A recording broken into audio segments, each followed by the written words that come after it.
Wanita secara diam-diam menyembunyikan dari CEO bahwa dia melahirkan anak kembar 4. Setelah bersembunyi di luar selama 5 tahun, dia kembali ke negara untuk pertama kalinya. Agar tidak diketahui oleh suaminya, dia sengaja mengenakan masker untuk dirinya dan anak-anak. Namun, saat berbalik, dia bertabrakan dengan CEO. Wanita itu dalam hati merasa sial. Benar-benar takut pada apa yang terjadi. Untungnya dia sudah melakukan penyamaran sebelumnya. Itu yang membuatnya tidak terdeteksi. Namun, CEO mengira wanita itu adalah salah satu dari mereka. Wanita mata duitan yang sengaja mendekatinya. Lalu dia mengkritik wanita itu bahwa drama seperti itu sudah ketinggalan zaman. Kemudian dia dengan tidak sabar berbalik dan pergi. Kedua orang itu melewati satu sama lain. Namun, gadis kecil itu menyadari, pria itu terlihat sangat mirip dengan adik laki-lakinya. Ibunya juga berperilaku sangat aneh. Jadi, dia berpura-pura suket perut, lalu mengikuti pria itu ke toilet. Ada sesuatu di wajahmu. Di mana apanya? Wajahmu terlihat agak tampan. Paman, kamu terlihat sangat tampan. Sudah menikah belum? Paman, kamu jadi tinggi sekali. Apakah kamu sudah punya anak? Paman, wajahmu sangat bersinar. Rumahmu tinggal di mana? Anak kecil. Apakah semua pertanyaan ini yang diminta ibumu untuk kamu tanyakan? Cepat beritahu dia. Jaga baik-baik Mei tua ini, anak ini di seluncuran ruang tamu. Itu adalah kompleks perumahan paling mewah di kota Jiang. Dia tahu apa yang akan kamu lakukan. Anak-anak Mei Ding. Sepertinya itu bukan ayahnya. Itu paman. Kedua pria itu. Apakah dia benar-benar terlihat bulat? Tidak tahu. Tapi pria yang pemarah sangat pandai menyebar rumor. Namun, yang tidak diketahui CEO adalah gadis kecil di depannya adalah putri kandungnya. Ternyata 7 tahun yang lalu, ibu gadis kecil itu pergi ke gunung untuk mengumpulkan ramuan. Tanpa sengaja menyelamatkan seorang pengembara yang pingsan. Tanpa disadari, dia sebenarnya adalah CEO yang bernilai triliunan. Melihat pria itu hampir mati karena tidak bisa meminum obat, wanita itu tidak memedulikan ciuman pertamanya. Memberi makan dengan mulutnya. Dan pria itu juga karena kejadian ini, menyebabkan kebutaan sementara. Untungnya, berkat perawatan teliti wanita itu, dia perlahan-lahan sembuh. Keduanya juga karena sering bersama. Muncullah perasaan di antara mereka. Maka lahirlah gadis kecil itu. Namun, ketika wanita itu mengetahui identitas asli CEO, dia merasa tidak layak, meninggalkan kantung wangi dan pergi dengan diam-diam. Tak disangka setahun kemudian, gadis kecil itu menderita penyakit langka, memerlukan bantuan dari saudara kandung untuk diobati. Wanita yang tidak punya cara itu kembali mencari pria itu. Mengetahui pria itu tidak terikat oleh pengetahuan. Setelah dipaksa melakukan hubungan suami istri dengannya, dia pergi lagi. Dan pria yang dipermainkan itu bahkan menyebarkan berita. Siapapun yang bisa menemukan wanita itu akan mendapatkan imbalan 10 juta.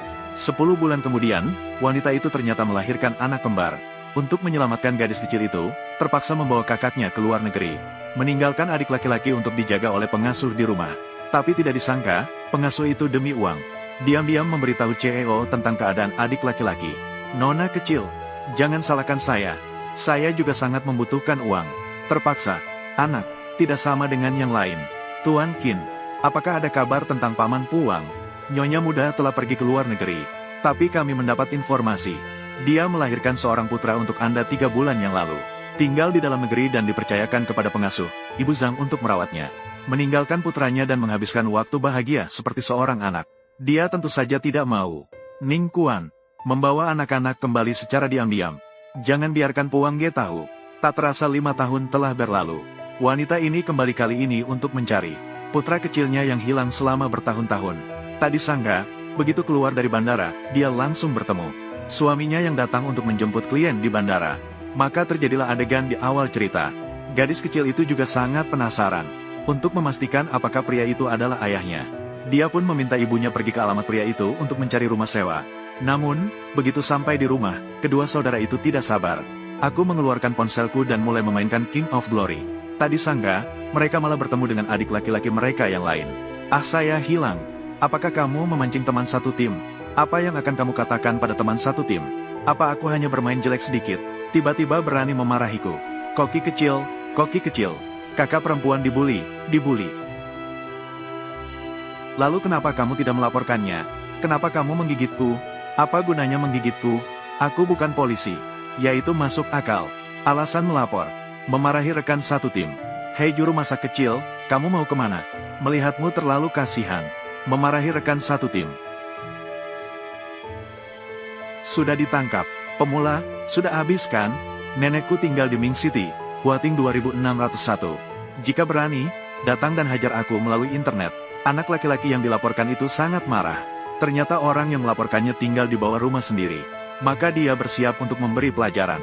Tidak disangka, baru saja keluar dari lift sudah bertemu ibunya sendiri. Sayang, kenapa baju sependek ini? Kenapa aku tidak pernah melihatmu memakainya? Sayang, apa itu sayang? Kamu siapa lagi? Siapa sayangmu? Sayang, apakah kamu di sini untuk menjemput mami pulang? Jangan lihat lagi. Berikan aku, belum ada produk. Cepat berikan mami padaku. Berikan aku. Ibuku, sayang, aku akan membakarmu. Sekarang, sama tinggi denganmu, sayang. Belajar dengan baik. Berusaha agar ibumu sangat marah. Hanya dia, hanya keinginannya. Mami, ayah mami menepongku. Mami tidak mati. Sayang, ada apa denganmu? Apalagi ini, apakah mami menangis karena lapar? Oh jangan menangis, jangan menangis. Ibu sekarang akan menyiapkan makanan yang enak untuk kalian. Bagaimana? Tiba-tiba menyadari bahwa putranya tidak ada. Dengan marah, ia memanggil rekaman CCTV kompleks. Mengetahui bahwa putranya pergi ke rumah tetangga. Jadi dia datang bersama sekretarisnya untuk mengetuk pintu. Jadi, apakah mereka berlima akan bertemu kembali? Peristiwa menarik apa lagi yang akan terjadi?